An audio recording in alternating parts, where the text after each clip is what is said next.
Bab 1631 mengejutkan ibu kota Han. Setelah Hua Manlou mengeluarkan perintah tersebut, sistem intelijen di Jiangsu dan Zhejiang bergerak cepat dan dengan cepat memberikan informasi kembali. Hua Manlou memasang ekspresi terkejut di wajahnya. Ia tidak pernah menyangka bahwa pemuda yang sedang naik daun itu akan mencapai prestasi luar biasa hanya dalam beberapa bulan.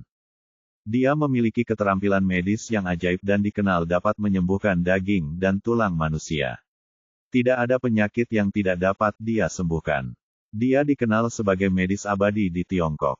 Keluarga Simen dan keluarga Murong, yang memiliki tingkat kultivasi yang sangat tinggi dan menghancurkan ibu kota kekaisaran, sekarang menjadi kepala dari 3 keluarga besar lainnya dan telah mencapai alam suci bela diri di usia muda. Perusahaan investasinya yang luar biasa memiliki aset bernilai triliunan, menjadikannya benar-benar kaya dan menyaingi negara. Dia menarik napas dalam-dalam, menahan keterkejutannya, dan memandang Hua Ruyu di sebelahnya. Nak, pernahkah kamu mendengar itu? Tuan Ye ini muda dan tampan, cakap dan kaya. Dia benar-benar raja berlian super atau 5. Bahkan berlian tidak dapat menggambarkan kandungan emasnya. Tidak ada pemuda yang luar biasa, dan itu tidak sebanding dengan saudaramu Xiao Fan. Hua Ruyu mendengarkan dengan tenang, dan terkejut dengan pencapaian pihak lain. Setelah hening sejenak, dia berkata lagi, Ayah, apakah menurutmu saudara laki-laki Xiao Fan adalah Tuan Ye? Tidak heran dia berpikir begitu, karena punggung kedua orang itu sangat mirip kesan yang sama. Itu saudara Xiao Fan. Bagaimana mungkin, Nak? Kamu benar-benar berani memikirkan apapun. Tuan Ye sangat baik, bagaimana dia bisa dibandingkan dengan bocah malang itu? Hua Manlou langsung menyangkalnya, saya tidak percaya orang seperti itu adalah Tuan Ye yang terkenal. Saya pikir sangat mungkin bahwa saudara Xiao Fan juga sangat baik. Hua Ruyu berkata, jika tidak, mengapa dia memakai topeng? Mengapa dia tidak membiarkan kita melihat penampilannya? Meskipun suaranya kemudian berubah, tapi suaranya pada awalnya adalah saudara Xiao Fan. Petik 2. Aku bilang kalian gadis sangat terobsesi dengan banyak hal. Tuan Ye pasti punya pertimbangan sendiri saat memakai topeng untuk dilihat oleh orang lain. Masuk akal. Jika itu adalah anak laki-laki bernama Lin, saya kira dia akan segera datang kepada Anda untuk meminta pujian, jadi bagaimana dia bisa menyembunyikan identitasnya di depan kita? Ini adalah apa yang Hua Manlou pikirnya. Di antara mereka, anak laki-laki itu berkomplot melawan putrinya sendiri. Jika ada kesempatan bagus, dia pasti akan datang dan pamer pada dirinya sendiri, lalu meminta dirinya untuk menikahkan putrinya dengannya daripada bersembunyi. Bab ini belum selesai. Silakan balik halamannya. Titik. Hua Ruyu berpikir sejenak dan merasa perkataan ayahnya masuk akal, jadi dia akhirnya diam saja. Di pihak Ye Bufan, setelah meninggalkan keluarga Zheng, dia tidak langsung kembali ke Villa Li Zixuan, tetapi tiba di sebuah lembah kecil 50 mil barat daya keluarga Zheng. Sekarang keluarga Zheng telah musnah, namun industri teknologi mereka masih ada. Terlihat dari senjata partikel sebelumnya bahwa kekuatan ini sungguh menakutkan. Menurut ingatan yang ditinggalkan oleh Zheng Changsu, senjata jenis ini diproduksi kurang dari sebulan yang lalu, dan hanya ada 20, semuanya digunakan sebagai produk percobaan. Dalam hal ini, dia tidak akan membiarkan senjata sesat tersebut muncul di dunia ini, dan harus menghapus hasil penelitian ilmiah keluarga Zheng. Jika tidak, itu tidak hanya akan menjadi hal yang baik bagi para pejuang, tetapi juga bagi seluruh dunia. Saat ini, dia telah sepenuhnya menerima ingatan Zheng Changsu, jadi dia mengetahui segalanya dan dengan mudah menemukan lokasi markas rahasia keluarga Zheng. Sebuah lembah kecil yang dibangun di pangkalannya mencakup area yang luas, puluhan ribu kilometer persegi. Identitas publik adalah perusahaan industri teknologi, sedangkan bawah tanah adalah pusat penelitian ilmiah seluruh keluarga Zheng. Begitu sampai di depan perusahaan, ia langsung disambut oleh beberapa petugas keamanan bersenjata. Siapa kamu? Apa yang kamu lakukan? Karena dia pada dasarnya menyadari situasinya, Ye Bufan tentu saja sama sekali tidak sopan. Dalam sekejap, beberapa orang terjatuh ke tanah. Dalam perjalanannya, Ia menjatuhkan semua aparat keamanan yang mendatanginya hingga jatuh ke tanah dan langsung menuju ke pusat penelitian ilmiah bawah tanah. Pertahanan tipikal di sini ketat di luar dan longgar di dalam. Setelah pertahanan luar ditembus, tidak ada yang akan mempedulikannya di dalam. Setelah berjalan melewati pintu, Ye Bufan masih dikejutkan dengan situasi di depannya. Tidak kalah mengesankannya dengan area 51 negara M. Sejumlah besar peneliti ilmiah berjas putih sibuk bolak-balik. Aula penelitian ilmiah dibagi menjadi beberapa area, dan proyek berbeda dilakukan di setiap area. Ada yang biokimia, ada yang senjata, dan ada yang elektronik. Dia pertama kali datang ke area pengujian tempat senjata diproduksi, dan berdasarkan ingatannya, dia menemukan tim proyek yang sedang meneliti senjata partikel sebuah bola api melintas dan membakar semua data. Namun, ini segera menarik perhatian orang lain, dan alarm pangkalan juga berbunyi. Ye Bufan tidak peduli tentang ini sama sekali.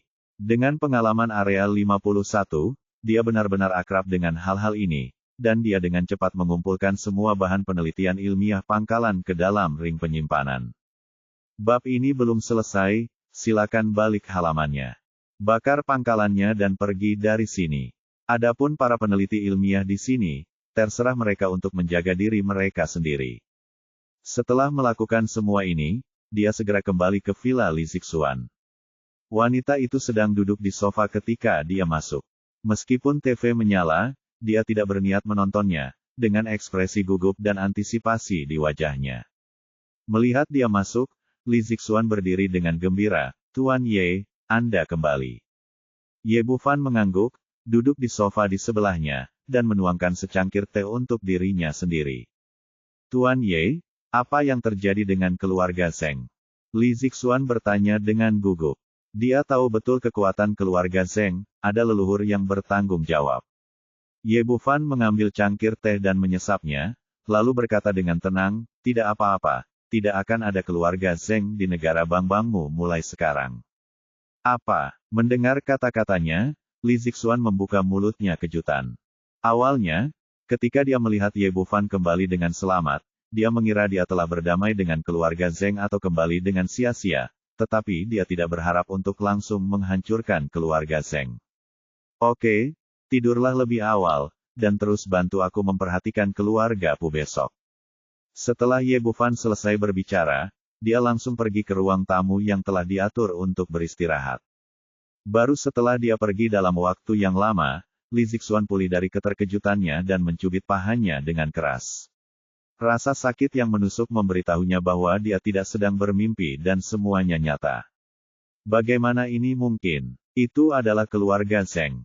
Meskipun dia sadar kembali, dia masih tidak percaya bahwa semua ini benar.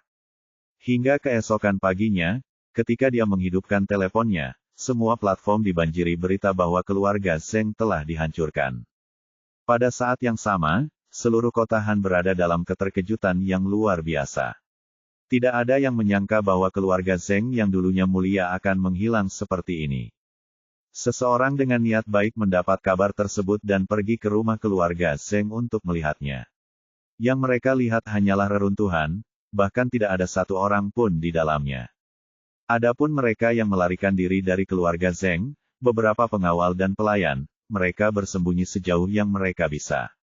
Bagaimanapun, itu tidak ada hubungannya dengan mereka, selama mereka tidak memprovokasi bintang jahat itu. Dan keturunan langsung dari keluarga Zheng yang kadang-kadang selamat bahkan lebih ketakutan. Mereka tahu bahwa tidak ada gunanya orang sekuat itu melapor kepada pejabat, dan mereka bersembunyi sejauh mungkin, karena takut pihak lain akan datang, untuk menyusahkan mereka lagi. Bab 1632 Takdir Orang Suci. Yang paling mengejutkan adalah 4 keluarga besar lainnya. Anda harus tahu bahwa kekuatan mereka setara dengan keluarga Zheng, dan bahkan sedikit lebih lemah dari keluarga Zheng. Bagaimanapun, keluarga Zheng memiliki leluhur dengan level yang sangat tinggi budidaya. Tapi sekarang keluarga Zheng dimusnahkan dalam semalam, yang membuat mereka merasa takut hanya dengan memikirkannya.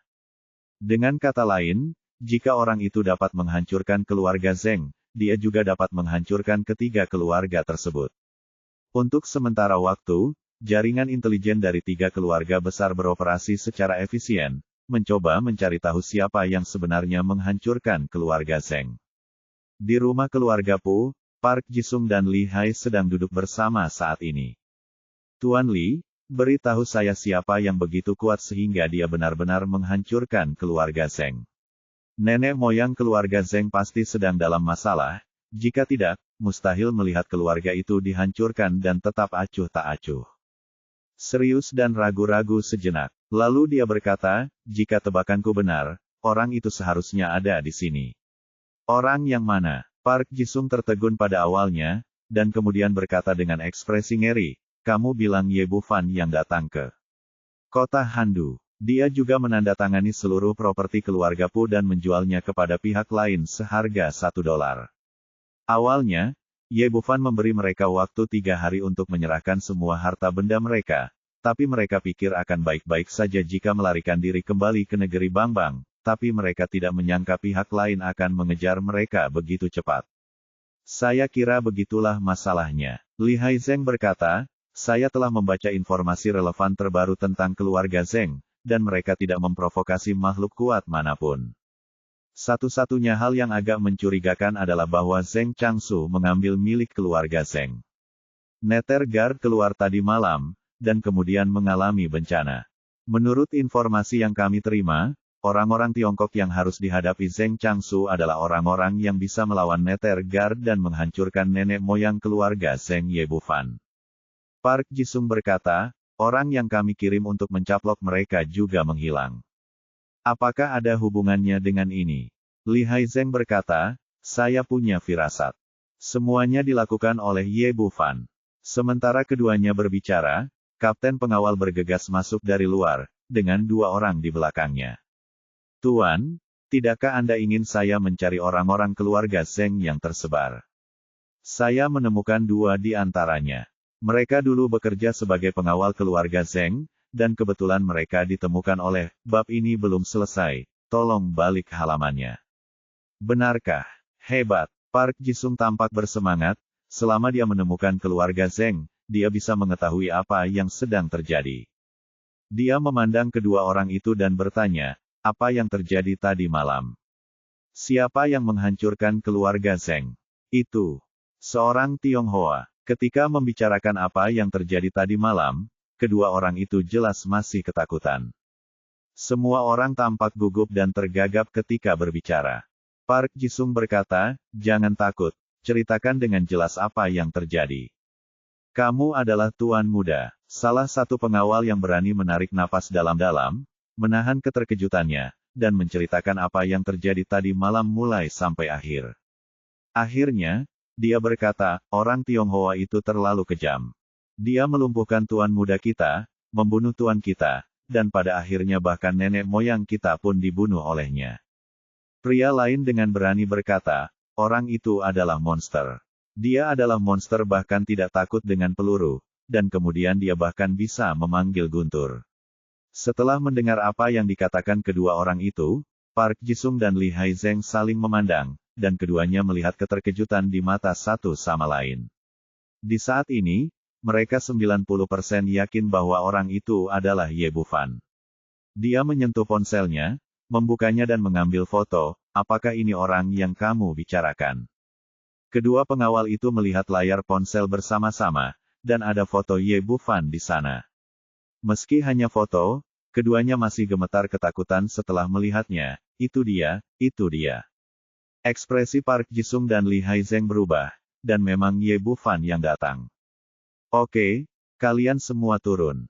Park Jisung melambaikan tangannya dan segera mendorong kedua orang itu ke bawah. Dia berbalik dan berkata, Tuan Li, apa yang harus kita lakukan sekarang? Apa lagi yang bisa kita lakukan? Kita tidak perlu mundur sekarang dan harus menangani anak ini. Li Hai Zheng berkata, panggil kepala keluarga sekarang. Biarkan dia meminta guru suci untuk keluar apapun yang terjadi. Jika tidak, keluarga Zheng akan menjadi takdir kita. Li Zixuan mau tidak mau mengeluarkan ponselnya. Aku akan menelepon ayahku sekarang. Di pada saat yang sama, kota Handu. Di kaki gunung yang jauhnya 300 mil. Terdapat hutan bambu dengan radius 1000 meter, terdapat rumah jerami di tengah hutan bambu, terlihat sangat sederhana, namun terdapat gunung di belakang dan aliran sungai yang mengalir di depan sekitar. Lingkungan asri penuh kenyamanan. Di depan kabin terdapat lahan pertanian. Bab ini belum selesai, silakan balik halaman.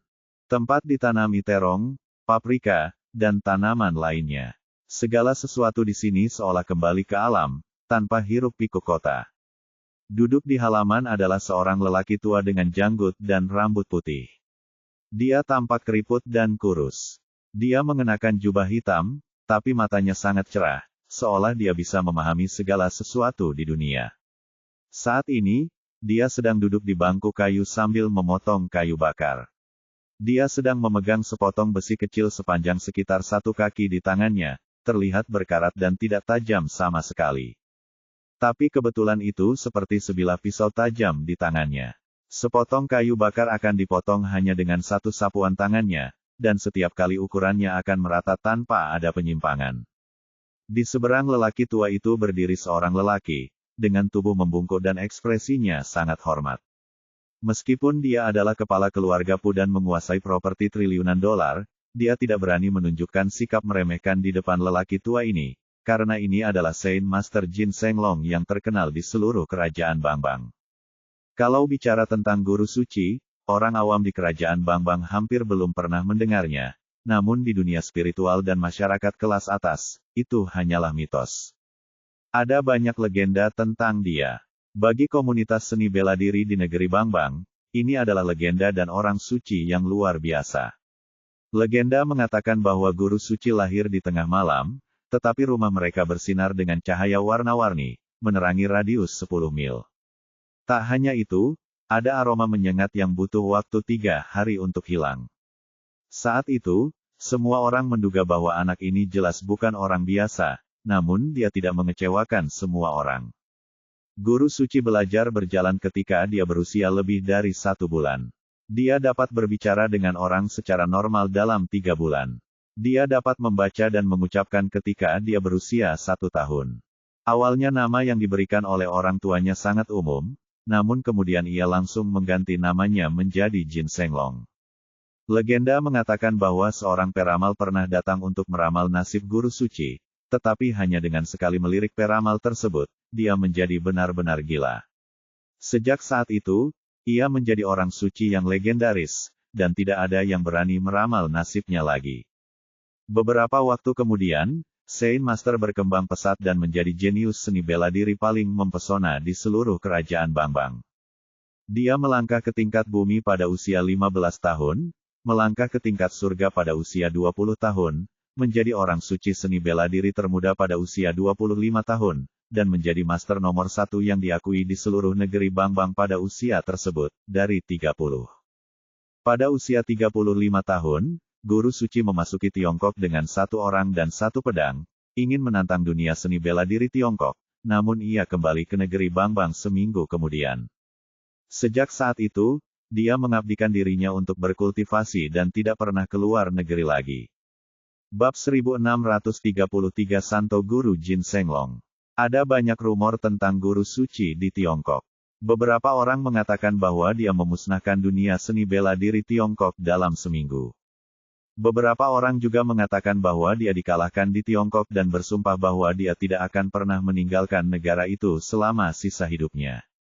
Hanya dia yang mengetahui kebenaran spesifiknya. Singkatnya, sejak hari itu, guru suci menghilang dari pandangan orang.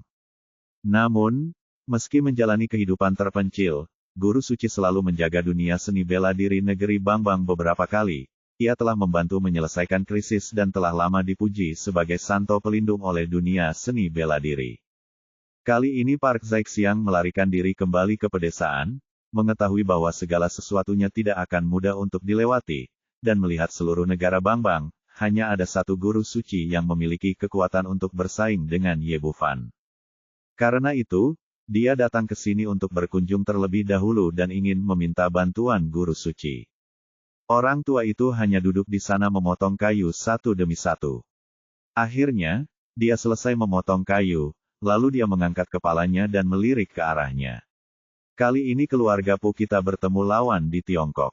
Anak laki-laki itu mengandalkan budidayanya sendiri, tidak hanya merampok keluarga Pu kita di sana, tetapi juga investasi, tetapi juga memaksa kami untuk menyerahkan semua harta benda kami.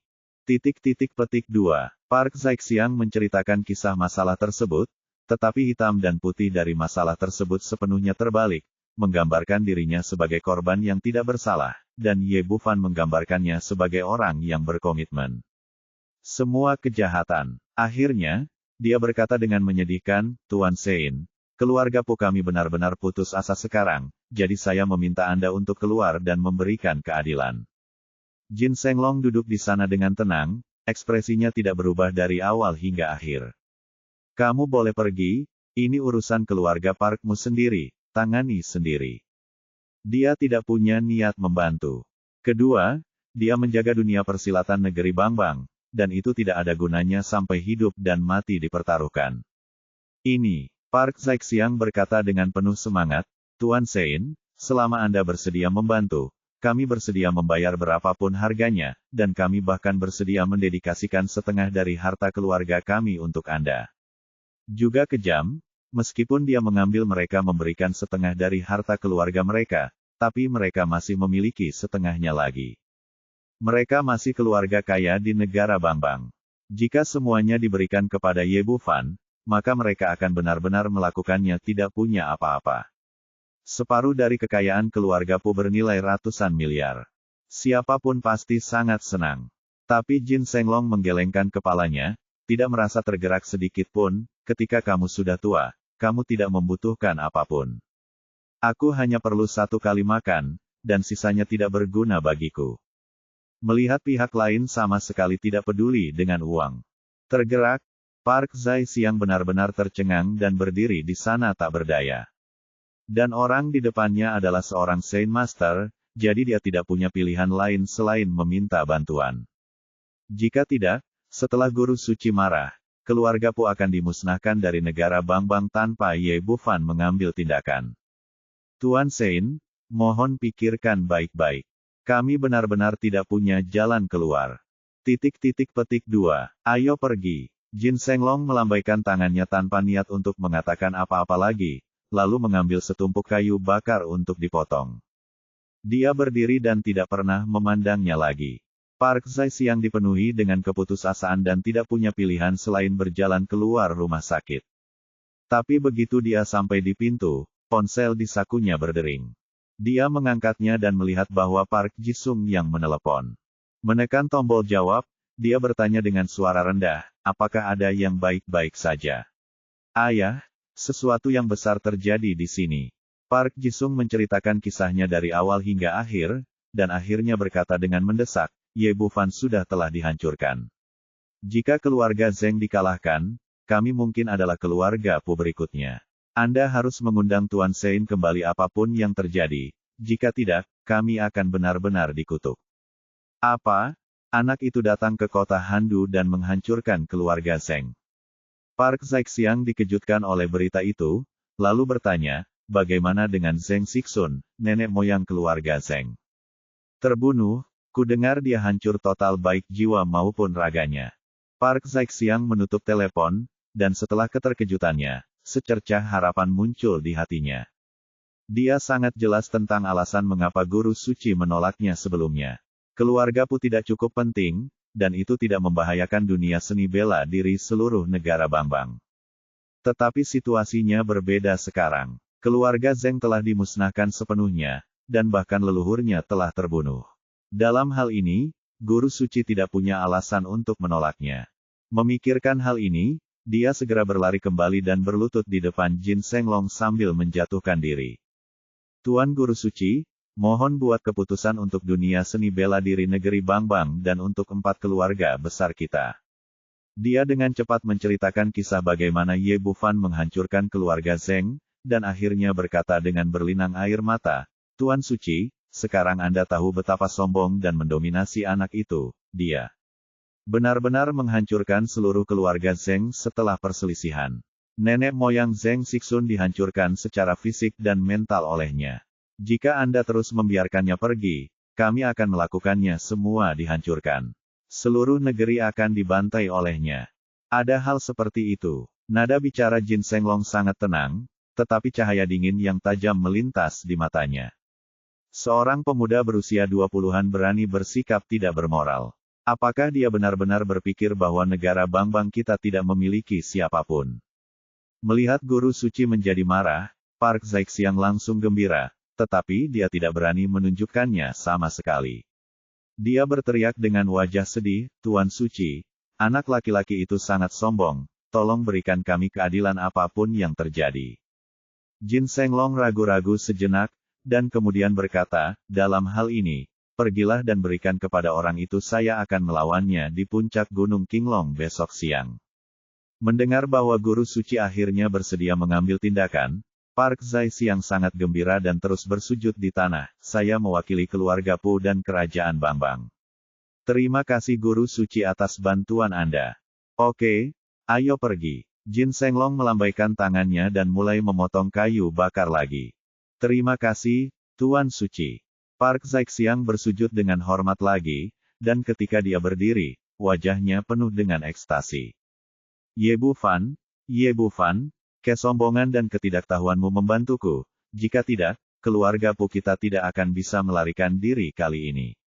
Jika kamu tidak menghancurkan keluarga Zeng, guru suci tetap tidak akan keluar, tetapi situasinya adalah berbeda sekarang. Tunggu saja kematiannya. Dengan penuh semangat, dia pergi dari sini dan kembali ke rumah Pu 2 jam kemudian. "Ayah, apa kabar?" Melihat dia memasuki pintu, Park Jisung langsung menyapanya dengan penuh semangat. Park Zaixiang berkata dengan penuh semangat, "Selesai, guru suci telah berjanji untuk membantu." "Benarkah? Itu sangat bagus. Jika guru suci mengambil tindakan, Ye Bu Fan pasti akan mati." Park Zixing juga terlihat sangat gembira. Sebagai orang Bangbang, mereka memiliki pemujaan buta dan kekaguman terhadap guru suci. Sebaliknya, Li Haizeng relatif tenang. "Guru, merupakan hal yang baik bahwa guru suci setuju untuk mengambil tindakan, tetapi saya pikir kita harus membuat lebih banyak persiapan dan tidak mempertaruhkan semua pada guru suci sendirian." Park Zaixiang sedikit terkejut, "Tuan Li, dan bukankah menurutmu guru suci tidak sebaik itu? Lawan anak laki-laki itu?" Pu Zixing berkata dengan cepat, "Ini tidak mungkin. Tuan Suci adalah santo pelindung kita, bagaimana dia bisa kalah dari anak laki-laki Tiongkok itu? Pikirkan tentang Hong Xihai sebelumnya, tidak ada yang memikirkannya saat itu. Akan gagal." Li Haizeng berkata, "Jangan takut pada 10.000, takutlah pada yang terburuk. Ye Bu Fan selalu sangat jahat keluarga Pu, jadi kita harus lebih siap." Bab 1634 sangat mudah. Saat dia menyebutkan pertarungan sebelumnya, ekspresi Park Zaixiang tiba-tiba berubah. Li Haizeng benar. Semua orang optimis tentang Hong Xihai dan percaya bahwa Ye Bu Fan akan dikalahkan. Justru karena itulah dia mempertaruhkan seluruh 100 miliar modal kerjanya. Akibatnya, dia kehilangan semua uangnya dan melarikan diri kembali ke negeri Bangbang karena malu. "Tuan Li, menurut Anda apa yang harus kita lakukan?" Li Haizeng berkata, "Ini sangat sederhana. Pekerjakan lebih banyak ahli untuk berjaga-jaga." Park Zaixiang mengerutkan kening, "Saya khawatir ini tidak mudah. Melihat keseluruhan Bangbang negara, satu-satunya yang dapat bersaing dengan Ye Bu Fan adalah guru suci." Li Haizeng melambaikan tangannya, "Tuan, Anda salah jika berpikir demikian. Pandangan kami tidak dapat dibatasi pada negara Bangbang, atau bahkan ke timur." Li Haizeng mengulurkan tangan dan mengambil kertas A4 dan menyerahkannya. "Ini adalah informasi tentang master yang baru-baru ini saya cari. Meskipun mereka semua orang barat, mengundang mereka ke sini bisa juga bertarung melawan Ye Bu Fan." Park Zaixiang mengambilnya dan melihatnya. Nama 4 orang tertulis di atasnya, Helena, Kaisar Ilahi dari Pengadilan Ilahi, Lucia, Ketua Parlemen Kegelapan, Garnet, Raja Serigala dari Serigala Klan, dan Lafitte, Ketua Aliansi Penyihir Kegelapan. Li Haizeng melanjutkan, "Saya telah memeriksa dan menemukan bahwa orang-orang ini sangat kuat. Tingkat budidaya Wolf King Garnet dan Dark Wizard Chilavert keduanya dekat dengan alam kekaisaran, sementara tingkat budidaya Lucia dan Helena bahkan lebih tinggi, bahkan di atas Hong Xihai. Selama orang-orang ini diundang, bahkan jika Holy Master gagal pada akhirnya, mereka dapat memastikan bahwa pertempuran ini dapat dilakukan dengan sangat mudah. Ini, Park Zai Xiang ragu-ragu dan berkata, Tuan, Anda benar. Orang-orang ini memang kuat, tapi mungkin sangat sulit mengundang mereka ke negara Bangbang kita. Li Haizeng menggelengkan kepalanya, semua orang di dunia tertarik pada keuntungan. Selama kita memberi mereka lebih banyak uang, bahkan dewa pun dapat dimanfaatkan oleh kita. Park Jisung berkata, Tuan Li, meskipun keluarga Po kami memiliki aset ratusan miliar, kami telah mengundang guru suci. Jika kami menghabiskan banyak uang untuk mengundang mereka, tidak peduli seberapa besar kekayaan keluarga kami, kita tidak akan sanggup menanggungnya. Park Zai Xiang menindaklanjutinya dan berkata, ya, dengan status orang-orang ini, jika Anda ingin meminta mereka mengambil tindakan, saya khawatir biayanya setidaknya 100 miliar. Keempat orang ini memiliki kekayaan lebih dari 400 miliar, yang sangat tidak berkelanjutan dengan sumber daya keuangan kita saat ini. Li Haizeng tersenyum tenang, Guru, apa yang Anda katakan salah. Hanya ada satu Ye Bufan. Kami menghabiskan banyak uang untuk mempekerjakan orang untuk membunuhnya, tetapi pada akhirnya kami hanya menghabiskan satu bagian. Mendengar apa yang dia katakan, mata Park Zai Xiang tiba-tiba berbinar, ya, kami dapat menyetujui kondisi yang baik ketika kami meminta orang-orang ini untuk mengambil tindakan. Siapapun yang membunuh Ye Bufan akan diberi hadiah 100 miliar. Jika mereka tidak mengambil tindakan, atau tidak membunuh Ye Bufan, tentu saja kita tidak perlu membayar biaya ini. Jika Ye Bufan mati langsung di tangan guru suci, kami tidak perlu membayar sepeser pun. Itu rencana yang bagus, Tuan. Li Haizeng tersenyum dan berkata, jadi kami untuk berjaga-jaga, dan mengambil langkah mundur, jika guru suci benar-benar kalah dari Ye Bufan, dan kami meminta orang-orang ini untuk mengambil tindakan, kami akan membayar maksimal 100 miliar dalam remunerasi. Dan begitu Ye Bufan meninggal, kita dapat menyerang Tiongkok lagi dan menyita investasinya yang luar biasa, yaitu aset triliunan, jadi untuk mengganti kerugian kita, keluarga Po tidak akan membayar kompensasi apapun. Bagus sekali, Tuan, Suge Liang dari Tiongkok sebenarnya masih hidup. Park Zai Xiang mengacungkan jempol, lalu melihat ke arah Park Jisung di sebelahnya, hubungi orang barat yang kuat itu segera. Keluarga Park kami bersedia menginvestasikan 100 miliar sebagai hadiah dan meminta mereka untuk membunuh Ye Bufan. Baiklah ayah, aku akan melakukannya sekarang. Park Jisung juga sangat senang dan menyentuh telepon dengan penuh semangat. Sebagai grup besar internasional, Februari Group memiliki perusahaan sendiri di berbagai wilayah dan memiliki koneksi yang cukup kuat. Meski tidak bisa langsung menghubungi tokoh besar seperti Helena dan Lucia, Anda tetap bisa menyampaikan keinginan Anda melalui jalur. Setelah panggilan segera berakhir, dia berbalik dan berkata, Ayah, saya sudah menghubungi orang-orang ini dan menjelaskan tentang kondisi keluarga Po kami. Kami akan menunggu kabar di sana. Sekarang, kami akan bertarung atas nama Guru Suci. Jika dia menang, kami akan menyerahkan tangan kami kepada keluarga Po. Jika dia kalah, dia akan kembali ke Tiongkok. Park Zai Xiang tersenyum bangga, prasyaratnya adalah dia bisa bertahan hidup. Kali ini dia sangat siap sehingga begitu Ye Bufan gagal, dia tidak akan membiarkannya kembali hidup-hidup dalam keadaan apapun. Park Jisung berkata, Ayah, apakah menurutmu ada kemungkinan anak itu tidak berani menantang? Li Haizeng menggelengkan kepalanya, sama sekali tidak ada kemungkinan seperti itu. Ye Bufan pada dasarnya sombong dan sombong.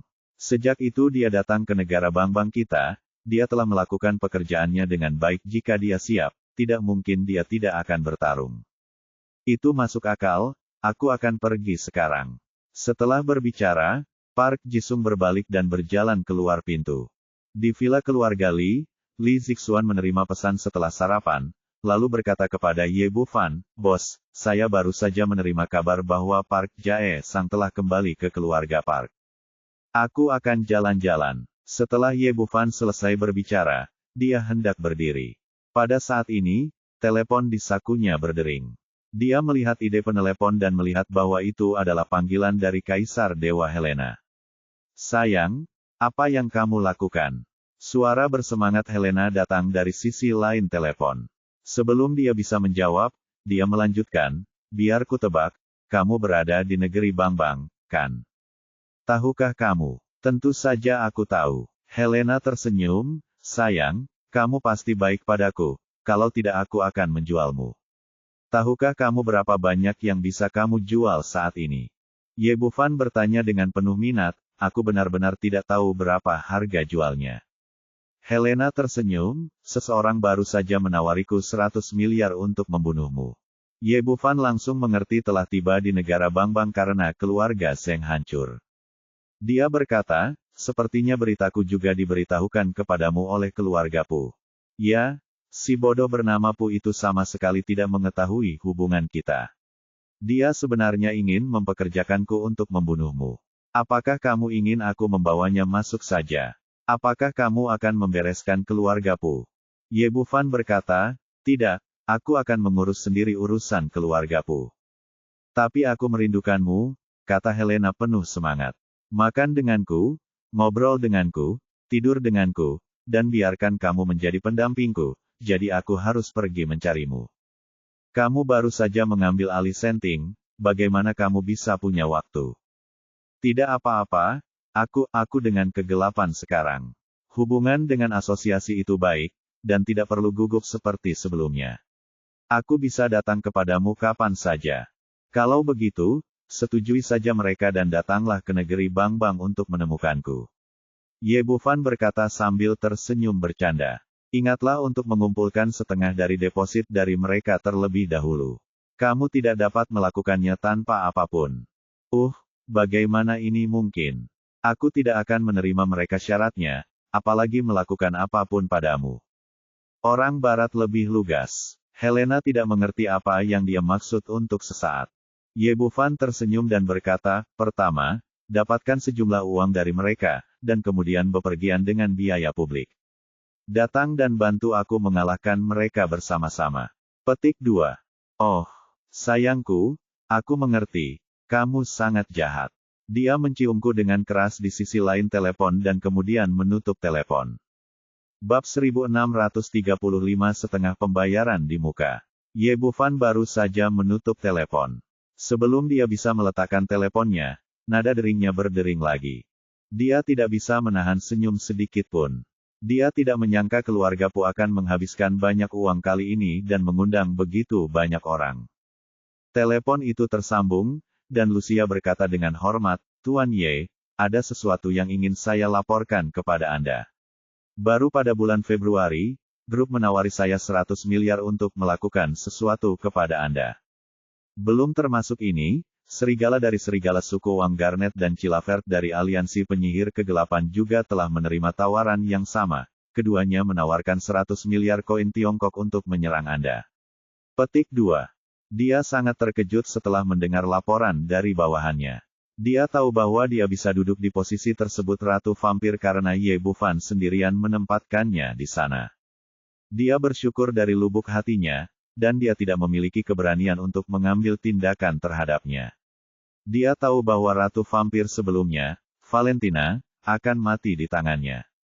Berdasarkan alasan tersebut, Lucia segera menelepon dan melaporkan situasinya kepada Ye Bufan. Setelah mendengar ini, Ye Bufan berkata, saya tahu segalanya.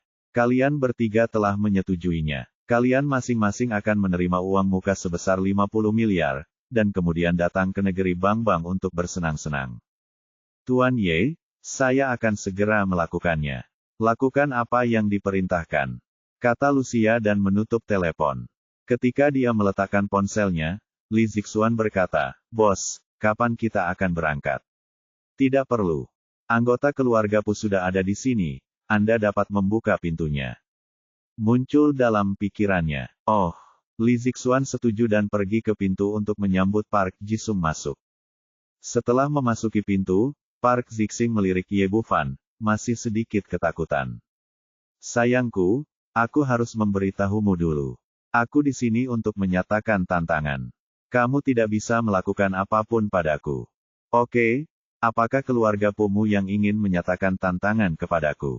Wajahnya ada di wajahnya. Dengan senyuman acuh tak acuh, dia tidak takut Park Zai Xiang mengeluarkan tantangannya sendiri. Yang dia takuti adalah pihak lain akan bersembunyi dan akan merepotkan untuk mencarinya. Baiklah, saya memberikan tantangan kepada Anda atas nama Guru Suci. Park Jisung berkata, akan ada pertarungan sampai mati di puncak Gunung Qinglong besok siang. Jika Anda menang, keluarga Pu kami aset akan diberikan kepadamu dengan kedua tangan. Jika kamu kalah, cepat kembali ke Tiongkok. Pergi. Ye Bufan mengangkat alisnya. Dia awalnya mengira keluarga Pu ingin Helena dan yang lainnya melawannya, tapi sekarang sepertinya begitu bukan itu masalahnya. Pria lain bernama Saint Master melompat keluar. Oke, saya menerima tantangan ini. Dia setuju tanpa ragu, tidak peduli siapa lawannya. Baiklah, Guru Suci akan menunggumu besok siang. Jangan menjadi pengecut. Setelah Park Jisung mengatakan itu, dia meninggalkan grup Lee dan kembali ke keluarga Park. Park Zaixiang dan keduanya telah menunggu di sini. Setelah melihatnya, mereka bertanya, bagaimana? Apakah Anda bertemu Ye Bufan? Park Jisung berkata, iya, dia juga menerima surat tantangan kami. Hai Zeng tersenyum dan berkata, saya bilang Ye Bufan pasti akan menerimanya, dan cepat atau lambat dia akan mati karena kesombongannya. Park Zaixiang bertanya, ngomong-ngomong, apakah ada berita dari barat? Sung bisa menjawab, telepon di sakunya telepon berdering. Dia melihat ke ide penelepon dan langsung berkata dengan penuh semangat, itu balasan dari sana. Seharusnya ada berita. Siang, itu dari Senting tadi, dia mengatakan bahwa Kaisar Ilahi berjanji untuk memberi kita kesempatan, tetapi hanya setengah dari hadiah yang harus dibayar di muka. Ini, ekspresi Park Zaixiang berubah tidak menyangka pihak lain akan mendapat permintaan seperti itu. Membayar setengahnya di muka bukanlah hal yang kecil. Jumlahnya 50 miliar penuh. Namun jika Anda tidak membayar, saya khawatir pihak lain tidak akan menyetujui permintaan Anda. Memikirkan hal ini, dia melihat ke arah Li Haizeng lagi. Tuan Li, apakah menurut Anda kita harus memberikannya? Ya, mengapa tidak? Li Haizeng berkata tanpa ragu dan tegas, Guru, pikirkanlah. Jika kita menang kali ini begitu kita kalah, kita akan segera mendapatkan perusahaan investasi luar biasa, yang bernilai lebih dari 1 triliun yuan. Begitu kita kalah, kita tidak hanya akan kehilangan seluruh keluarga Pu, tapi juga nyawa kita keluarga Zeng. Tuan, Anda benar, kami harus memberikan uang ini. Zaixiang masih sedikit ragu pada awalnya, tetapi setelah mendengar kata-kata ini, dia segera mengambil keputusan kalah kali ini. Tidak ada jalan kembali jika kita kalah lagi. Seperti yang dikatakan Li Haizeng, yang hilang adalah nyawanya, tetapi begitu dia memenangkan pertempuran ini, dia akan memenangkan aset triliunan. Park Jisung berkata, tapi ayah, kami tidak memiliki likuiditas sebanyak itu sekarang. Akan sangat sulit untuk mendapatkan 50 miliar itu. Tidak masalah, bukankah kami punya aset? Kami bisa langsung pergi ke bank untuk pinjaman hipotek.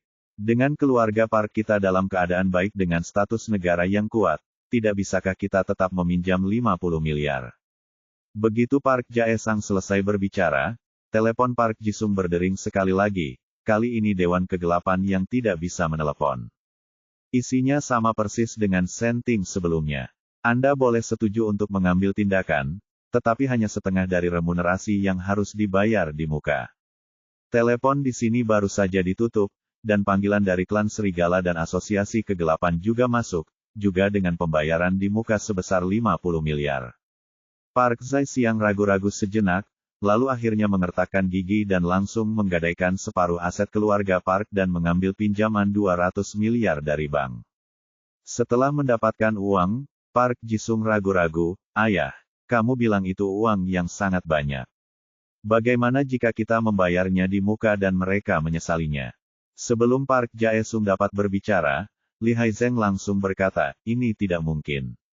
Baik itu Senting atau dunia gelap barat, yang mereka pedulikan hanyalah wajah. Tidak mungkin kehilangan kredibilitas karena masalah ini. Lakukan saja apa yang mereka katakan dan bayar uang muka. Pada akhirnya, keputusan telah dibuat. Seperti yang telah dianalisis sebelumnya, keluarga Pu benar-benar tidak boleh kalah kali ini. Segera uang muka disetorkan ke rekening pihak lain, dan pihak lain mengatakan bahwa mereka pasti akan tiba di Gunung Qinglong di negara Bangbang sebelum tengah hari besok. Setelah menerima jaminan dari pihak lain, Park Zai-xiang dan putranya menghela nafas lega. Dengan bantuan 4 orang kuat di barat, dan guru suci yang diundang, kali ini dapat dikatakan bahwa semuanya sangat mudah. Zixing, tolong segera sebarkan berita ini. Semakin banyak orang mengetahuinya, semakin baik. Keluarga Pu kami memanfaatkan kesempatan ini untuk terbang ke langit. Sekarang keluarga Zeng telah dihancurkan, jika keluarga Pu bisa membunuh Ye Bufan, dia tiba-tiba menjadi kepala dari 3 keluarga besar di negeri Bangbang. Dengan kekuatan ini, dia bisa segera kembali ke China dan mengambil alih perusahaan investasi Bufan sebagai miliknya. Jadi di bawah kendali penuh keluarga Pu, media besar segera merilis berita pertarungan tersebut, dan berita itu menyebar secara eksplosif untuk pertama kalinya. Tak hanya negeri Bangbang, China dan Barat pun turut mengetahui kabar tersebut. Di villa keluarga Li, setelah Park Zixing pergi, ekspresi Li Zixuan menjadi serius. Saya tidak menyangka keluarga Pu benar-benar mengundang guru suci keluar. Bos, Anda harus berhati-hati kali ini, guru suci sangat berkuasa. Petik 2. Ye Bufan Rao dia berkata dengan penuh minat, benarkah? Kalau begitu beritahu saya siapa guru suci ini. Bab 1636 Ouyang Lan hilang. Li Zixuan menceritakan legenda tentang guru suci dari awal hingga akhir, dan akhirnya berkata, guru suci adalah seniman bela diri nomor 1 yang tak terbantahkan di negara Bangbang kita, dan juga merupakan orang suci dan wali yang diakui. Jadi bos, Anda harus berhati-hati. Ini agak menarik. Ye Bufan menunjukkan ekspresi tertarik. Apakah Anda tahu tingkat kultivasinya telah mencapai tingkat apa? Itu tidak jelas, kata Li Zixuan. Berapa banyak guru suci yang dia miliki? Belum bergerak dalam 10 tahun, tapi satu hal yang pasti, budidayanya tidak terduga dan tidak sebanding dengan leluhur keluarga Zeng. Menurut spekulasi luar, dia setidaknya adalah ahli tingkat kaisar. Ye Bufan mengangguk. Ini juga yang dia harapkan. Agar keluarga Pu begitu percaya diri dalam memberikan tantangan kepada diri mereka sendiri, guru suci ini pasti tidak lemah, setidaknya tingkat kultivasinya tidak akan lebih rendah dari Hong Sihai. Tapi itu tidak masalah.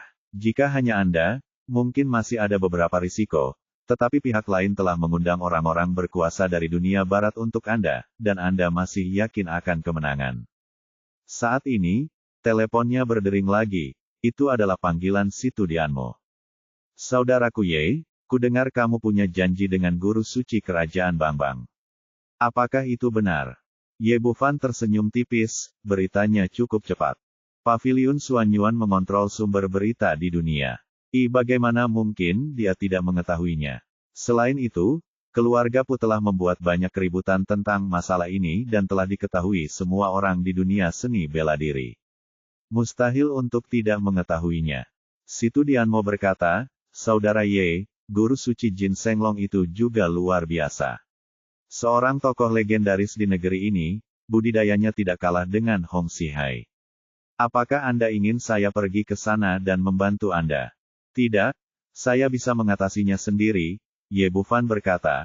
Kamu harus tinggal di ibu kota kekaisaran dan berhati-hati di sana, di Gunung Yunxia, siapa yang tahu masalah apa yang akan mereka timbulkan. Alasan mengapa dia datang ke negara Bangbang dengan tenang adalah karena ayahnya Lin Zentian dan Situ Dianmo bertanggung jawab atas 2 orang berkuasa. Dengan 2 orang kuat di tahap tengah alam kekaisaran, tidak ada yang perlu ditakutkan bahkan jika Gunung Yunxia benar-benar datang. Situ Dianmo berkata, hanya saja aku khawatir kamu akan berada dalam bahaya sendirian. Aku tidak sendirian. Petik 2. Ye Bufan tersenyum. Keluarga Pu mempekerjakan banyak pembantu untukku. Mengatakan itu, dia mengundang Helen ke keluarga Pu. Nah, Lucia dan yang lainnya mengambil tindakan dan menjelaskan situasi mereka. Setelah mendengar ini, Situ Dianmo tidak bisa menahan tawa, keluarga Park benar-benar bodoh, jadi saya lega. Sebenarnya, ini tidak bisa disalahkan pada Park Zaixiang, awalnya hanya ada sedikit komunikasi antara Timur dan Timur West.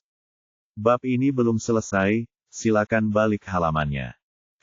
Apalagi apa yang dilakukan Ye Bufan sebelumnya hanya sebatas petinggi dunia barat. Belakangan, berita tersebut langsung diblokir.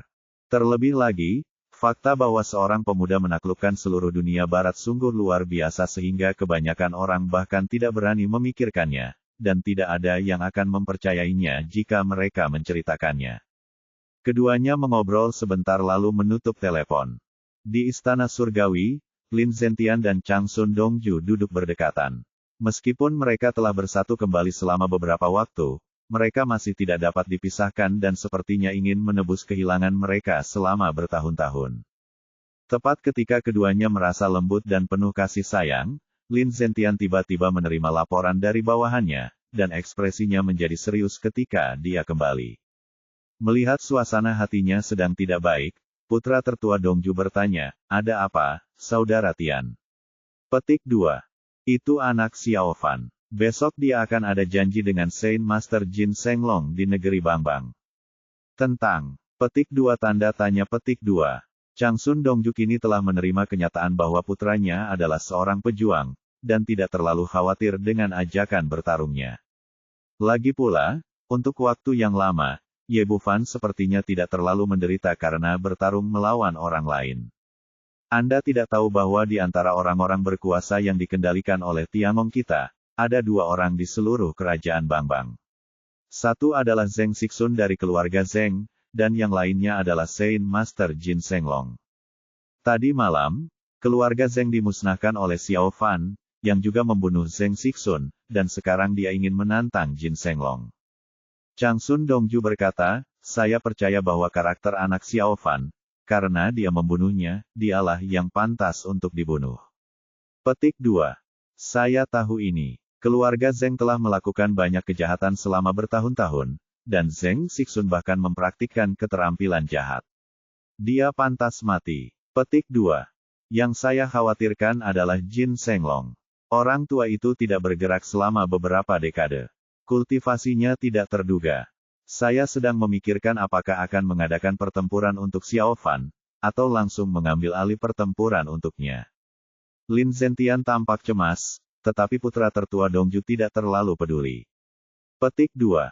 Saya pikir kekhawatiran Anda tidak perlu. Putra kami, jika tidak, sangat terukur dalam melakukan sesuatu.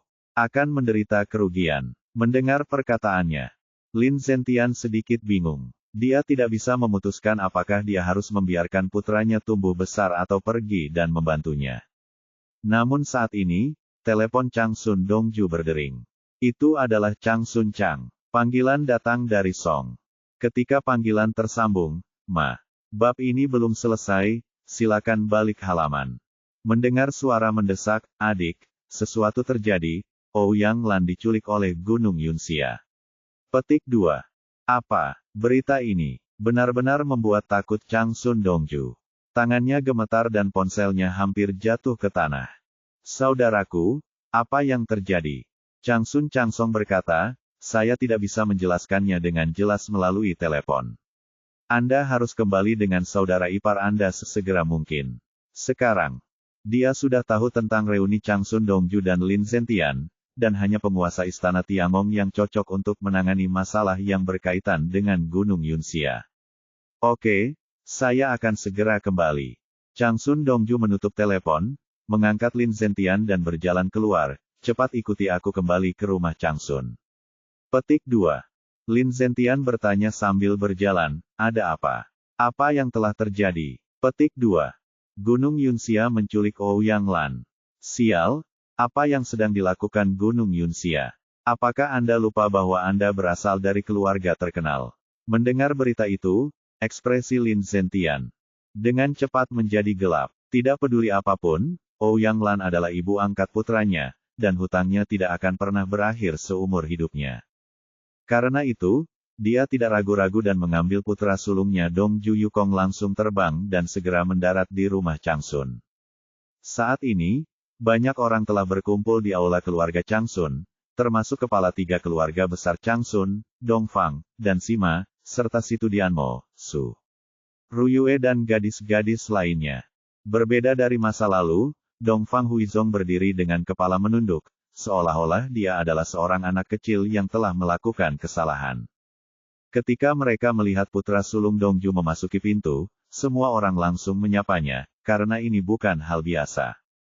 Di rumah Ye Bufan, yang paling tepat adalah cucu tertua Dongju yang menangani masalah ini. Chang Sun. Dongju tidak peduli dengan kesopanan dan langsung bertanya pada intinya. Chang Sun Chang Song berkata kepada Dongfang Huizong, "Nak, kamu tahu paling detail. Tolong beritahu semuanya." Petik 2. Oh, seperti ini. Dongfang Huizong menceritakan bahwa dia menemani Ouyang Lan di jalan hari ini, dan semuanya baik-baik saja. Tapi Ouyang Lan pergi ke kamar mandi di tengah jalan, dan tidak keluar untuk waktu yang lama. Ketika dia masuk ke periksa, dia menemukan bahwa tidak ada seorang pun di dalam, dan hanya sebuah catatan yang tersisa di sana. Saat dia mengatakan ini, dia mengeluarkan selembar kertas, dan semua orang memperhatikan ada sebaris kata-kata kecil tertulis di sana. Kamu bisa, hanya datang ke Gunung Yunxia jika kamu ingin menyelamatkan orang. 3 hari, sudah terlambat. Petik 2. Bab 1637 Keputusan Lin Zentian. Gunung Yunxia sialan. Lin Zentian tampak murung. Dia telah tenang selama beberapa hari. Dia tidak menyangka Gunung Yunxia akan datang dan muncul dengan cara yang begitu kotor. Chang Sun Dongju memandang Chang Sun Chang Song dan berkata, "Saudaraku, ketika Xiao Fan pergi, bukankah dia mengatakan bahwa dia akan berhati-hati terhadap Gunung Yunxia baru-baru ini dan tidak keluar dengan mudah? Mengapa Sister Ouyang keluar seperti ini?" Petik 2. Ini, Chang Sun Chang Song berkata dengan raut wajahnya. Dia berkata dengan canggung, menurut apa yang dikatakan Xiao Fan, keluarga telah memperkuat pertahanannya baru-baru ini. Tapi saya tidak tahu bahwa Ouyang Lan keluar sendiri. Petik 2. Dongfang Huizong ragu-ragu sejenak, dan akhirnya berkata, "Ini aku mengajak Bibi Ouyang keluar." Dia berkata bahwa cuaca semakin dingin dan dia ingin membeli 1 set pakaian untuk kami masing-masing mountain baru-baru ini. Saya merasa bahwa saya dapat melindungi keselamatannya, jadi saya setuju. Saya tidak mengharapkan hal seperti itu terjadi. Petik 2. Kamu gadis, kamu sangat bingung. Petik 2. Dongfang Jianye melotot marah, tapi masalahnya sudah terjadi dan tidak ada yang bisa dia lakukan.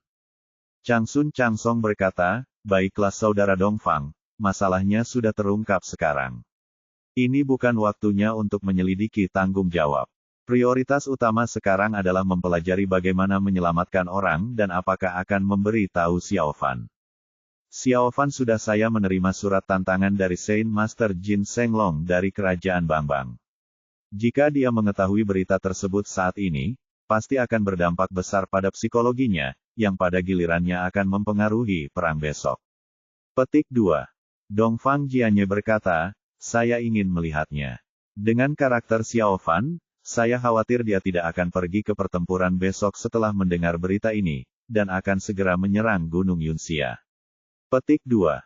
Setelah mengatakan ini, yang lain sering mengangguk.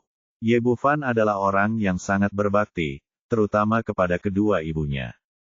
Justru karena itulah dia memimpin orang secara langsung untuk membunuh Tiangong terakhir kali. Mata semua orang tertuju pada Chang Sun Dongju. Sebagai ibu kandung, dialah yang paling tepat mengambil keputusan mengenai masalah ini. Tetapi sebelum dia mendapatkan ide, Lin Zentian memimpin dan berkata, "Saya pikir lebih baik tidak memberi tahu Xiao Fan." Chang Sun Dongju ragu-ragu dan berkata, "Tetapi jika itu menunda penyelamatan orang, apakah Xiao Fan akan menyalahkan saya?" "Tidak apa-apa, saya akan pergi dan menyelamatkan orang-orang. Saya sendiri yang akan pergi ke Gunung Yunxiao dan menyelamatkan Nona Ouyang apapun yang terjadi." Lin Zentian berkata, "Sejauh menyangkut Tuan Yu, saya adalah penguasa Tiangong. Yunxiasan memasuki dunia secara pribadi dan melanggar hukum. Perjanjian antara Istana Surgawi dan Sekte Dunia Tersembunyi tentu saja merupakan tanggung jawab saya. Tolong. Bab ini belum selesai. Balik halamannya." Tapi, ini, meskipun Chang Sun Dongju sedikit khawatir, dia berpikir ini adalah cara terbaik saat ini. "Saudara Tian, kalau begitu kamu harus lebih berhati-hati." Lin Zentian menepuk pundaknya, "Jangan khawatir, tidak apa-apa. Sebenarnya, ada alasan dia belum mengatakannya Lan, jadi dia pasti ada di sana." Jika jebakannya dipasang, perjalanannya akan sangat berbahaya. Dia berhutang banyak pada putranya, jadi wajar baginya untuk menangani masalah berbahaya seperti itu, dan dia tidak ingin Ye Bufan mengambil risiko. Situ Dianmo berkata, Paman Lin, bagaimana kalau kami pergi bersamamu? Seorang Yimo mengikuti dan berkata, ya, kita semua adalah orang suci bela diri, dan satu orang lagi pada akhirnya akan membawa lebih banyak kekuatan. Tidak, saya cukup. Petik 2. Lin Zentian langsung menolak permintaan semua orang. Pertama-tama, ini adalah menantu perempuannya, dan dia tidak ingin gadis-gadis ini mengambil risiko. Kedua, Gunung Yunxia adalah sekte tersembunyi dengan banyak master. Meskipun gadis-gadis ini memiliki pelatihan seni bela diri, mereka tidak dapat banyak membantu. Mungkin saya harus meminta diri saya sendiri untuk menjaga mereka, dan kemudian saya akan melupakan orang lain. Yang penting adalah sikapnya sangat tegas, dan sulit bagi semua orang untuk mengatakan apapun. Changsun Dongju bertanya, Saudara Tian, kapan kamu berangkat? Tentu saja semakin cepat kamu menyelamatkan orang, semakin baik, ayo pergi sekarang. Setelah Lin Zentian selesai berbicara, dia mengucapkan selamat tinggal kepada semua orang dan langsung menuju Gunung Yunxia. Alasan mengapa dia begitu cemas adalah karena dia takut setelah Ye Bufan mengetahui berita itu, dia akan buru-buru menyelamatkan orang-orang sebelum dia. Di kerajaan Bangbang, Ye Bufan tidak tahu apa-apa tentang apa yang terjadi di ibu kota kekaisaran, dan bergegas ke Gunung Qinglong bersama Li Zixuan keesokan paginya. Sejak berita kemarin dirilis, seluruh komunitas pencaksilat di negeri Bangbang telah menimbulkan sensasi yang luar biasa. Saat ini, kaki Gunung Qinglong sudah ramai dikunjungi orang. Bukan hanya pendekar dari negeri Bangbang saja yang datang, ada pula dari berbagai penjuru dunia.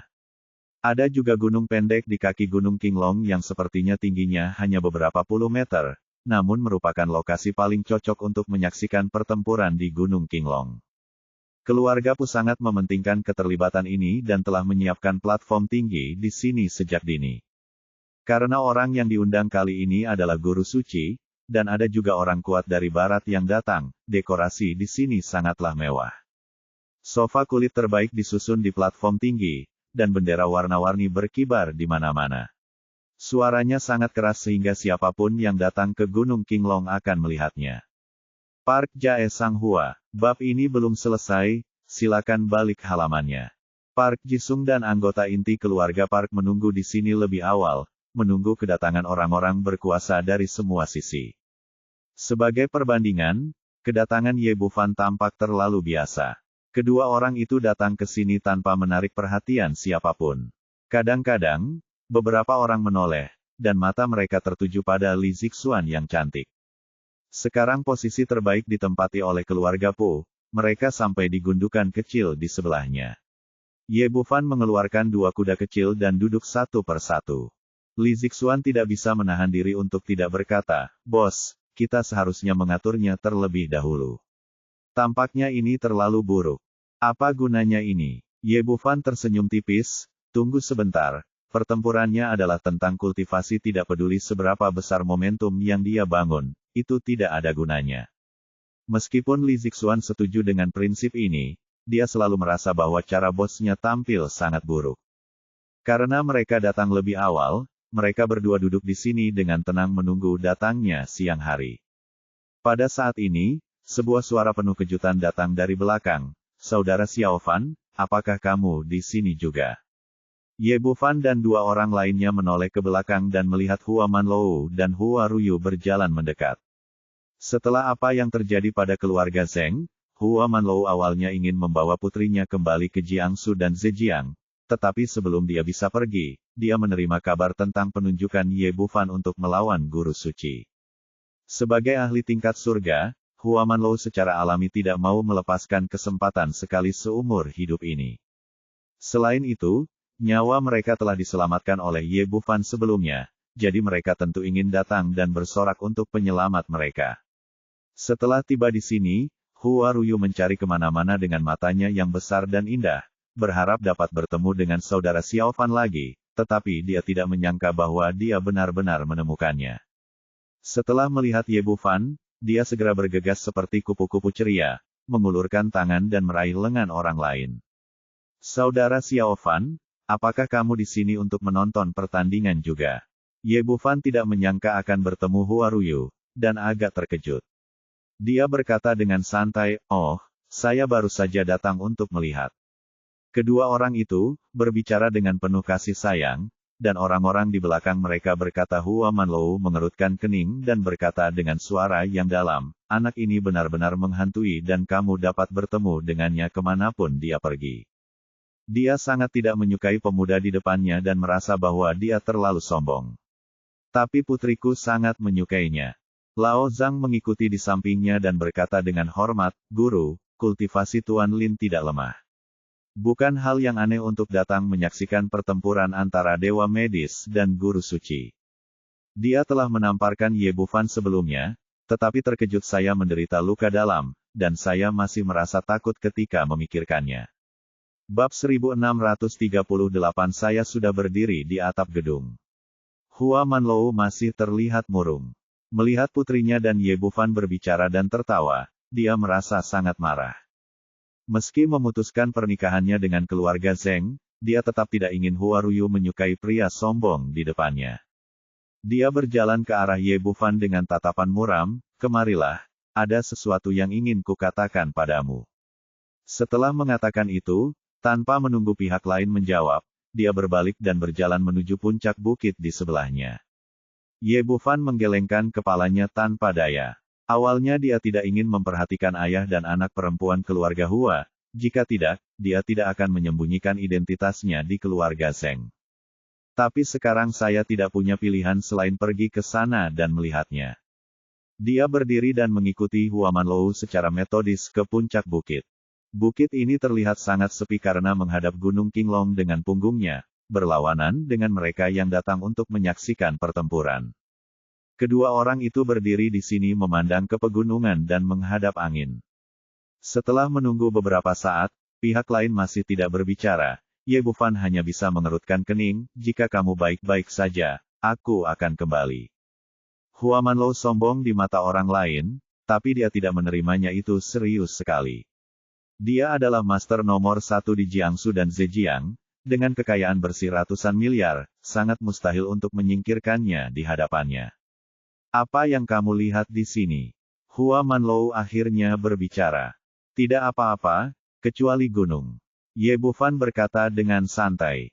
"Anak muda, kamu benar-benar memiliki sedikit pengetahuan." Hua Manlou menunjuk ke sebuah batu besar di depannya dan berkata, "Lihatlah batu ini, sangat mencolok dan tiba-tiba ketika ditempatkan di sini, tetapi begitu ditempatkan di antara pegunungan ini, itu sangat kecil. Seperti sebutir pasir." Ye Bufan menggelengkan kepalanya, dia benar-benar sedang tidak ingin bermain-main dengan lelaki tua ini. "Tuan Hua, jika ada yang ingin Anda katakan, katakan saja. Saya sangat sibuk." Ekspresi Hua Manlou menjadi semakin suram. Anak laki-laki ini benar-benar sombong. Berapa banyak orang di Jiangsu dan Zhejiang yang mencoba menemuinya tetapi tidak bisa, tapi dia sebenarnya aku sudah tidak sabar lagi. Saya ingin memberitahu Anda bahwa Anda harus tahu bagaimana menjadi rendah hati. Meskipun Anda cukup mampu di kalangan anak muda, ini bukanlah sesuatu yang bisa membuat Anda sombong. Ada banyak pahlawan muda yang lebih baik dari Anda. Sudut mulut Ye Bufan. Orang tua ini benar-benar mulai berkhotbah kepadaku. Misalnya, menurut Anda siapa yang lebih baik dari saya? Pernahkah Anda mendengar tentang medis abadi Tiongkok, Tuan Ye Bufan? Ya, dia seumuran dengan Anda, tapi sekarang dia adalah orang kuat di bidang bela diri tingkat suci dan orang terkaya di Tiongkok. Semuanya ratusan kali lebih baik dari Anda. Jadi Anda harus membuang kesombongan Anda dan bekerja keras untuk meningkatkan diri. Selama Anda dapat mencapai setengah dari pencapaian Tuan Ye di masa depan, Anda akan bangga pada dunia. Hua Manlou tampak kagum ketika dia berbicara, nadanya serius, matanya penuh rasa hormat. Tapi setelah Ye Bufan mendengar ini, dia tidak bisa menahan tawa. Apakah menarik membandingkan diri Anda dengan diri Anda sendiri? Tetapi ketika dia tersenyum, Hua Manlou tiba-tiba menjadi semakin tidak puas, memutuskan bahwa pihak lain benar-benar sombong dan dia benar-benar sepotong kayu busuk. Dia berkata dengan marah, apa yang lucu? Apakah saya bercanda dengan Anda? Ye Bufan tertawa lama sebelum dia berhasil menghentikan tawanya, tidak masalah apakah Anda bercanda atau tidak. Pak Tua, Anda menang, tidak datang kepadaku begitu saja. Untuk membicarakan hal ini, kan? Lupakan saja, menurutku kamu telah mencapai banyak hal di usia yang begitu muda, jadi aku ingin mengingatkanmu, jadi lupakan saja karena kamu tidak tahu harus berbuat apa, lakukan. Hua Manlou berkata, aku hanya ingin bertemu denganmu untuk satu hal, yaitu menjauh dari putriku di masa depan, itu sama sekali tidak cocok untukmu. Ye Bufan terdiam beberapa saat. Dia terakhir kali telah memperjelas sikapnya kepada Lao Zhang, tetapi pihak lain masih tidak mempercayainya. Kamu terlalu banyak berpikir. Hua Ruyu dan aku hanya berteman. Tidak ada yang lain. Hua Manlou menggenggam tangannya di belakang punggungnya dengan ekspresi arogan di wajahnya. Anak muda, aku sudah hidup begitu lama, bukan? Lihat kamu begitu picik. Apa yang kamu pikirkan? Sejujurnya, kamu sama sekali tidak layak untuk putriku. Ye Bufan tidak bisa berkata-kata lagi, sangat rendah hati sehingga lelaki tua ini membencinya. Kalau begitu katakan padaku, orang seperti apa yang pantas untuk putrimu? Hua Manlou berkata, jika kamu ingin menikahi putriku, kamu setidaknya harus setengah sukses dari peri medis. Petik 2. Bufan merasa sangat sedih di dalam hatinya. Sial, seluruh peri medis berdiri di sini, dan dia menginginkan setengah dari pencapaiannya, jadi apa lagi yang bisa dia katakan? Melihat ekspresinya, Hua Manlou mengerutkan kening, apa maksudmu? Itu tidak berarti apa-apa, kamu akan menyesalinya nanti.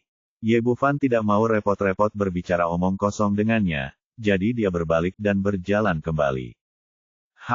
Ternyata kamu orang yang tidak bisa diajar. Lumpur tidak bisa menahan tembok. Kamu bahkan bilang akan membuatku menyesal. Apa kamu punya kemampuan? Hua Manlou sangat meremehkan, wah, aku tidak akan membiarkanmu menderita, selama kamu setuju.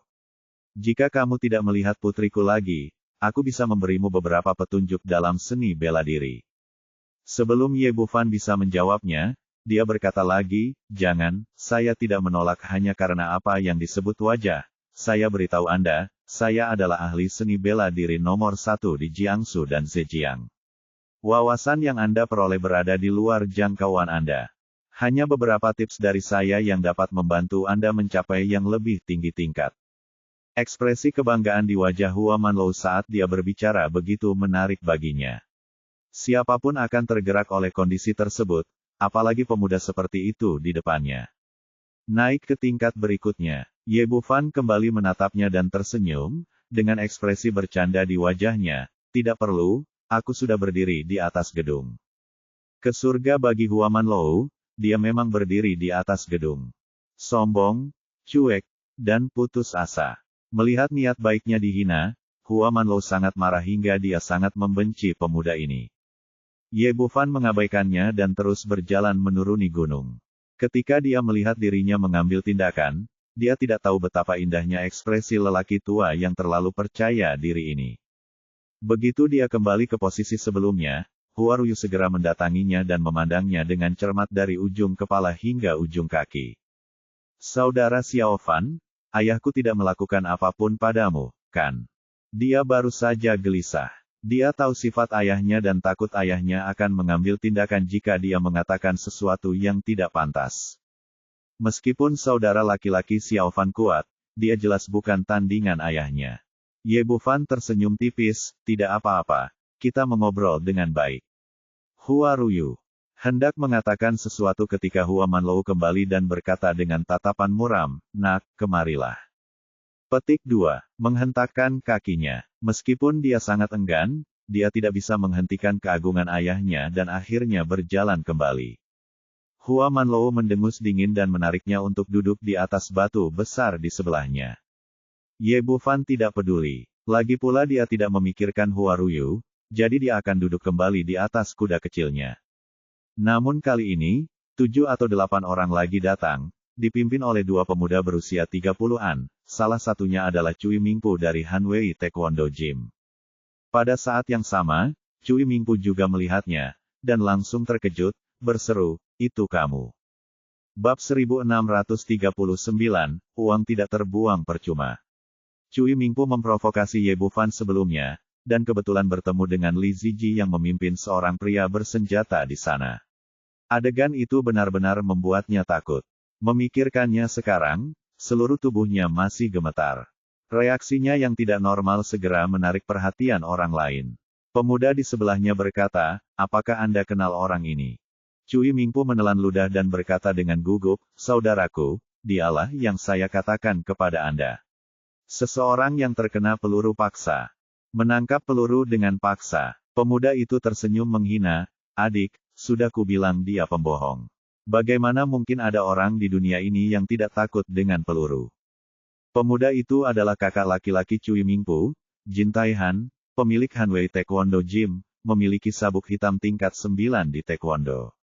Karena dia sangat berbakat dalam Taekwondo dan pernah memenangkan kejuaraan negeri Bangbang, dia selalu sombong dan tidak pernah meremehkan orang lain.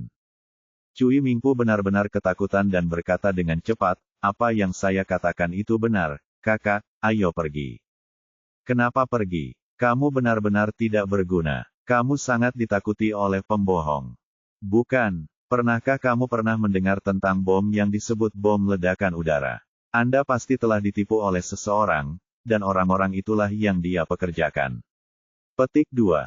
Cui Mingpu hanyalah seorang ahli taekwondo, dan dia bukanlah seorang seniman bela diri dalam arti sebenarnya, jadi dia tidak pandai membawanya secara fisik. Saya tidak percaya sepatah kata pun tentang peluru.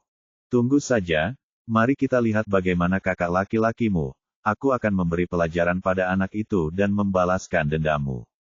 Setelah Jin Taijiang mengatakan ini, dia melambaikan tangannya dan memimpin orang-orang di belakangnya menuju Ye Bufan, mengelilingi Li Zixuan dan Li Zixuan. Nak, kamu cukup mampu menipu. Kamu benar-benar menipu sasana taekwondo Hanwei kami. Sekarang berlutut dan minta maaf kepada adik laki-lakiku, kalau tidak aku akan menghancurkanmu hari ini. Dia membuat keributan di sini dan segera menarik perhatian orang lain. Hua Ruyu diam-diam menatap Ye Bufan, dan segera menyadari pergerakan di sini. Ayah, saudara laki-laki Xiao Fan dalam masalah. Ayo pergi dan bantu dia. Seperti kata pepatah, kepedulian menyebabkan kebingungan. Meskipun dia tahu bahwa Ye Bufan juga memiliki keterampilan seni bela diri, Hua Ruyu merasa gugup. Hua Manlou mendengus dingin, bukankah anak itu gila? Jangan khawatirkan dia, biarkan dia menanganinya sendiri. Ini, melihat ayahnya menolak untuk mengambil tindakan, Hua Ruyu merasa cemas dan cemas tidak ada pilihan selain Ken melihat ke sana dengan gugup. Saudara Xiao Fan benar-benar akan menderita kerugian, dan dia akan segera pergi untuk membantu. Ye Bufan merasa kesal. Dia hanya ingin duduk di sini dan istirahat sebentar. Saya baru saja meninggalkan gedung yang dipenuhi bunga, dan segerombolan lalat datang lagi. Aku akan memberimu kesempatan, keluar dari sini. Wah, kamu masih berani sombong sekarang. Tahukah kamu siapa aku? Aku pemegang sabuk hitam tingkat 9 taekwondo. Ia tak henti-hentinya berbicara ketika tiba-tiba terdengar semburan seru dari sekelilingnya. Lihat, semuanya, apa itu? Ya Tuhan, itu seseorang yang terbang. Apakah alien datang? Saya mendengar bahwa jika Anda mencapai tingkat suci dalam seni bela diri, Anda dapat mengendalikan udara dan terbang. Sepertinya apakah ini benarkah? Apakah ini orang kuat setingkat Martial Saint? Saat orang-orang berbicara, mereka melihat ke arah barat dan melihat bayangan hitam melaju ke arah mereka. Kecepatannya sangat cepat hingga hampir di luar jangkauan mata telanjang, dan itu terjadi hampir dalam sekejap mata. Tiba di kaki Gunung Qinglong.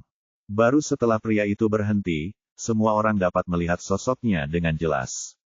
Dia mengenakan jubah hitam dan tidak dapat melihat penampilannya sama sekali. Terlebih lagi, seluruh tubuhnya memancarkan aura teror yang kuat. Banyak orang yang hadir belum pernah melihat formasi seperti itu sebelumnya. Beberapa orang gemetar setelah melihatnya. Ada juga beberapa orang berpengetahuan yang mulai berbicara satu sama lain dan membicarakannya. Mengapa pria ini terlihat seperti penyihir hitam dari barat? Kamu benar, ini adalah penyihir hitam. Dia yang bisa terbang di udara setidaknya adalah penyihir hitam suci, atau bahkan lebih kuat. Kudengar keluarga Pu mengundang banyak ahli barat kali ini. Seharusnya ini adalah master yang mereka undang. Sepertinya anak laki-laki bernama Ye itu sudah ditakdirkan. Pada saat yang sama, Jin Taijian dan yang lainnya melihat sesuatu di udara. Para penyihir gelap juga tercengang, lupa mengambil tindakan sejenak. Hua Ruyu bertanya dengan gugup, "Ayah, siapa orang itu? Dia terlihat sangat menakutkan." Hua Manlou tampak tegas, ini adalah penyihir gelap dari barat, pembangkit tenaga listrik tertinggi. Mencoba melawan, tetapi tekanan yang sangat besar membuatnya merasakan ketakutan di dalam hatinya. Jelas bahwa dengan tingkat kultivasinya saat ini, dia bukanlah tandingan pihak lain.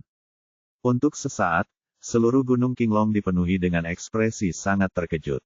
Hanya Ye Bufan yang tidak peduli, meraih Maza di sebelahnya dan duduk. "Nak, tunggu saja. Kami akan menyelesaikan masalah denganmu setelah pertempuran ini." Jin Taijian juga ditakuti oleh penyihir hitam di udara. Dia takut jika dia bertindak saat ini, dia akan menarik perhatian pihak lain dan menimbulkan masalah bagi dirinya sendiri. Dia memimpin beberapa orang mundur ke samping, tidak berani mengatakan apapun.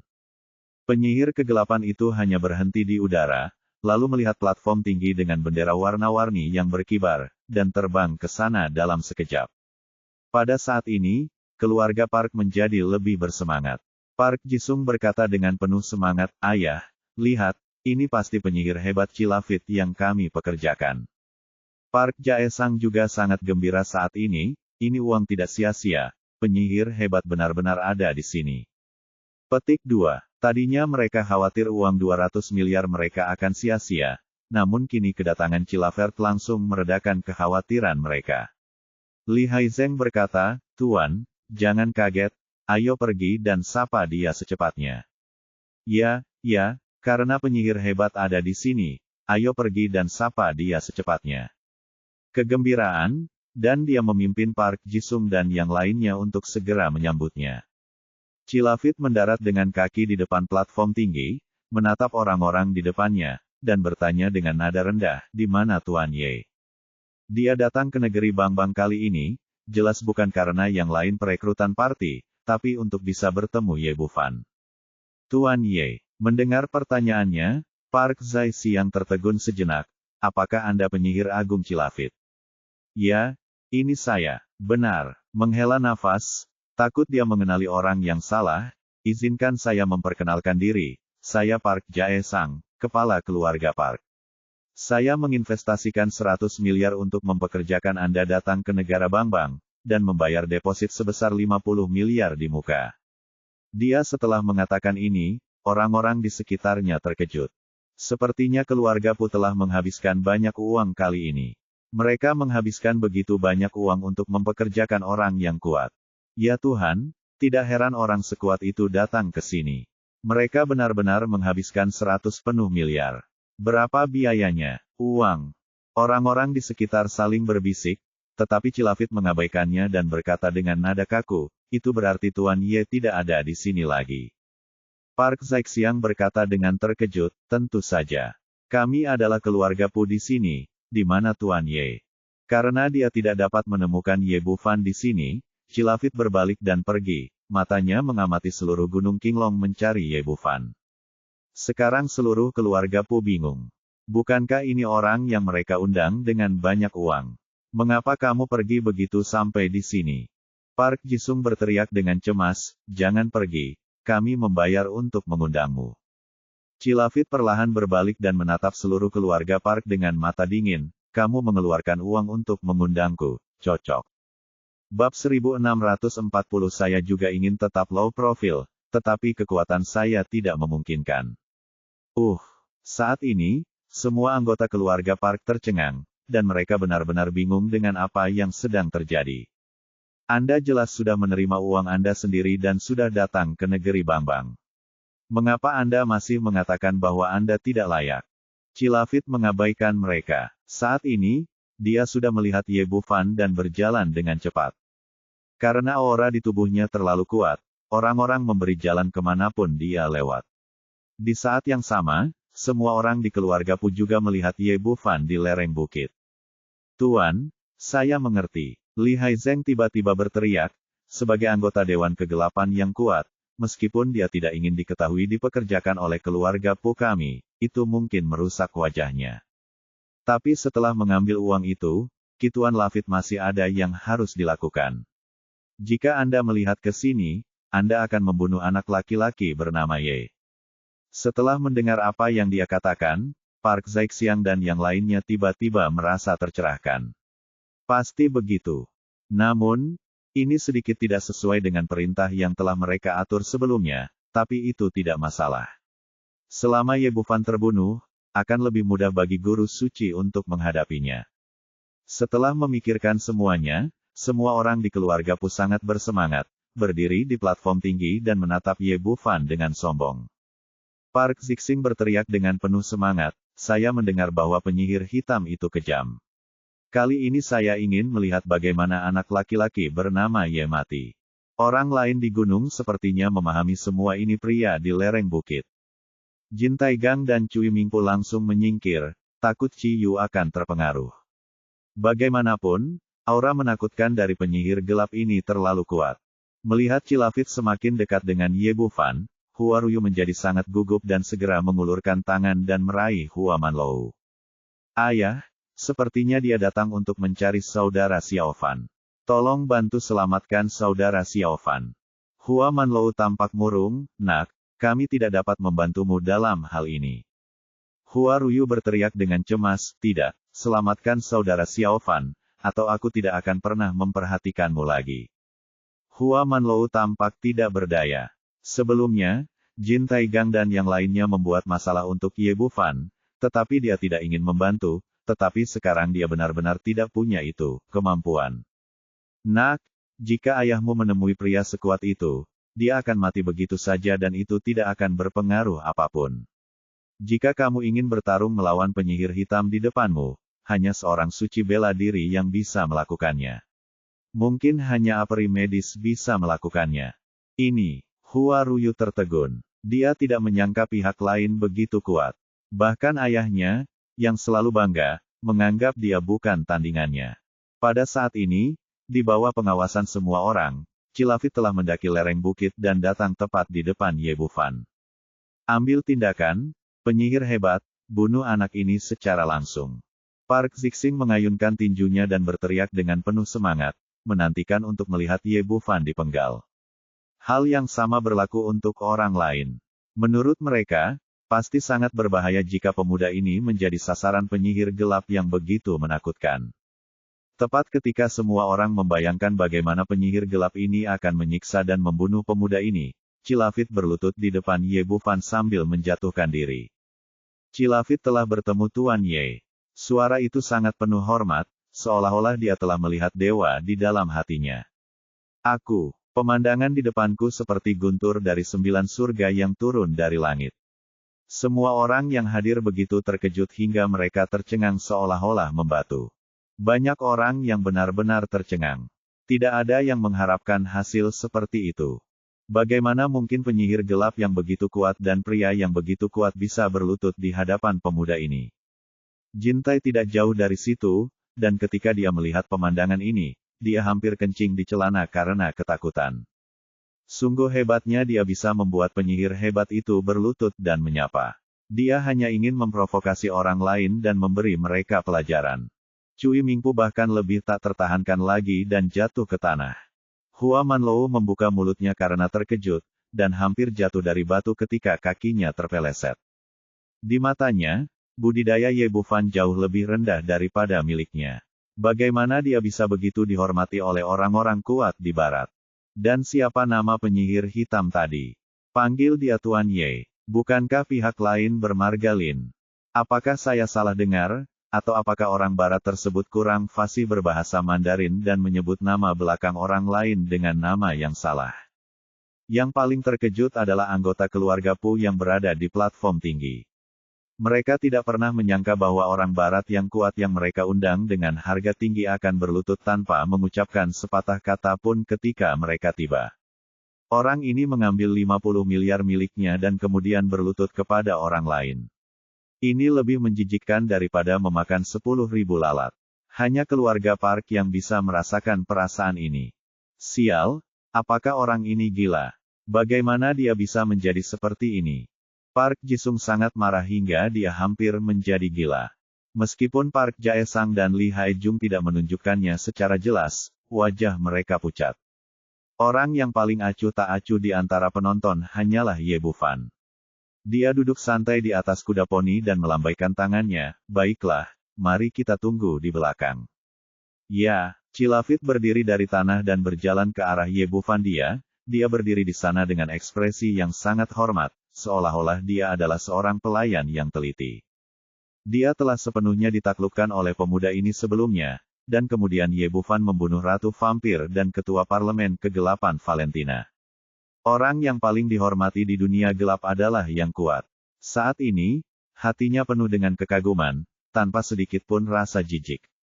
Melihat pemandangan ini, semua orang di sekitar mereka benar-benar tercengang, dan tidak ada yang tahu apa yang sedang terjadi. Setelah tertegun lama, seseorang tiba-tiba berteriak, penyihir hebat memanggil pemuda itu Tuan Ye. Mungkinkah dia adalah ahli pengobatan Tiongkok legendaris Ye Bufan? Tuan Ye yang sangat dihormati oleh yang kuat. Itu benar, hanya ahli pengobatan Tiongkok yang dapat memiliki kekuatan sebesar itu. Seluruh kaki Gunung Qinglong mendidih untuk beberapa saat, dan semua orang memandang pemuda itu dengan mata penuh kekaguman dan kekaguman. Ye Bufan duduk di atas kuda poni dan menggelengkan kepalanya tanpa daya. Aku juga ingin tetap bersikap rendah hati, tapi kekuatanku tidak memungkinkan. Pada saat ini, Jin Taijiang sangat ketakutan hingga seluruh tubuhnya gemetar. Untuk memprovokasi orang yang begitu kuat. Pemuda ini ternyata adalah seorang medis abadi Tiongkok, seseorang yang bisa bertarung dengan guru suci. Bagaimana dia bisa memprovokasi dia? Jika pihak lain tidak menyukainya sama sekali, minta saja penyihir hebat itu untuk mengambil tindakan, dan saya khawatir tulang dan ampas saya tidak akan tersisa. Memikirkan hal ini, dia tidak bisa lagi menahan rasa takut di dalam hatinya. Dia berlari dan merangkak, dan berlutut di depan Ye Bufan sambil menjatuhkan diri. Cui Mingpu dan orang-orang lainnya juga begitu tegang hingga mereka berlutut. Tuan Ye, saya salah. Saya benar-benar salah kali ini. Tolong biarkan saya pergi kali ini. Ye Bufan memberinya tatapan bercanda, nama Anda Jin Taijian, kan? Sepertinya Anda tidak begitu tangguh. Hah. Saat ini, Jin Taigang tidak berani keras kepala sama sekali, dan berkata dengan menyedihkan, Tuan Ye, saya benar-benar tidak tahu itu Anda, tolong perlakukan saya seperti kentut.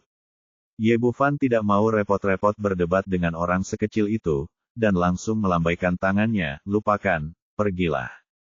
Petik 2. Terima kasih, Tuan Ye, terima kasih, Tuan Ye. Menangis syukur, dan buru-buru bersembunyi jauh bersama yang lain.